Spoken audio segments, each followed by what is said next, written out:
Sa gitna nitong mundos, sa gitna ng kawalan, di tiyak sa daang patutunguhan.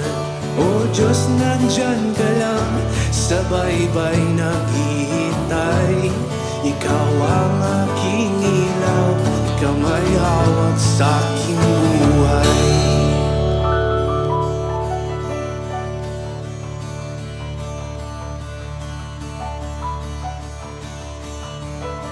Panahon na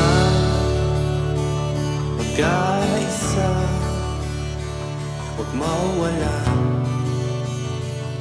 ng pag-asa.